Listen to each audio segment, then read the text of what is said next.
ठाणे जिल्ह्यातील ताज्या घडामोडींसाठी महाराष्ट्र 100 न्यूज चॅनल सबस्क्राईब करा. आमच्या बेल आयकॉनला प्रेस करायला विसरू नका. चैत्रगौर हळदी कुंकू समारंभ मंगळवार दिनांक 31/3/2026. वसंत ऋतुंवे चैत्राला नवपालवीनं निसर्ग पहरला. नवसृजनाचे स्वागत करण्या सिद्ध झाल्या घरोघरी ललना.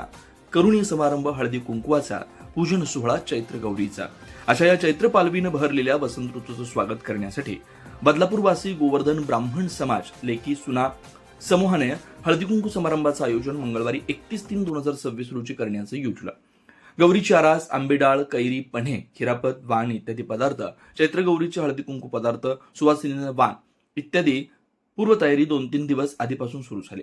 वर्गणी जमा करणं, सर्व सामान गोळा करणं ही प्राथमिक तयारी झाल्यावर प्रत्यक्ष हळदी कुंकू समारंभाची सुरुवात गणपती देवस्थानाच्या पहिल्या मजल्यावरील सभागृहात, ज्या समारंभास देवस्थान विनामूल्य उपलब्ध करून देतं, चैत्रगौरीची आरास करण्यात आली. पाककलेची सिद्धता झाली. हळदी कुंकवासाठी येणाऱ्या सर्व भगिनींचे आगमन झाल्यावर संध्याकाळी 6 वाजता गणेश गौरी पूजन करून अथर्व शीर्ष, श्री सूक्त, महालक्ष्मी अष्टक अशा स्तोत्र पठणानं कार्यक्रमाची सुरुवात झाली. स्तोत्र पठणाचे कार्यक्रम झाल्यावर मनोरंजन म्हणून 1 मिनिट गेम, स्मरणशक्ती चाचणी तसेच इतर खेळ घेण्यात आले. त्यामध्ये सर्व भगिनींनी आनंदानं व उत्साहानं भाग घेतला. नंतर मुख्य कार्यक्रम हळदी कुंकू समारंभ सुरू झाला. सर्व भगिनींना हळदी कुंकू लावून गजरा, ओटी, वाण देण्यात आलं. त्यानंतर देवस्थानचे अध्यक्ष श्री प्रकाश पांडे यांना पाचारण करण्यात आलं.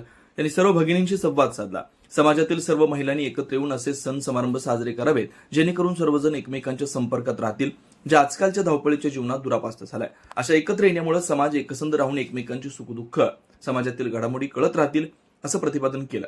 यानंतर काही भगिनींनी अभंग, गाणी, गौरी, गीतं म्हटली, एकमेकांचा परिचय करून घेतला. नंतर देवीची आरती करून सर्वांनी हसतमुखानं आनंदानं अल्पहार घेतला. अशा रीतीनं हळदी कुंकू कार्यक्रम सुफल संपन्न झाला.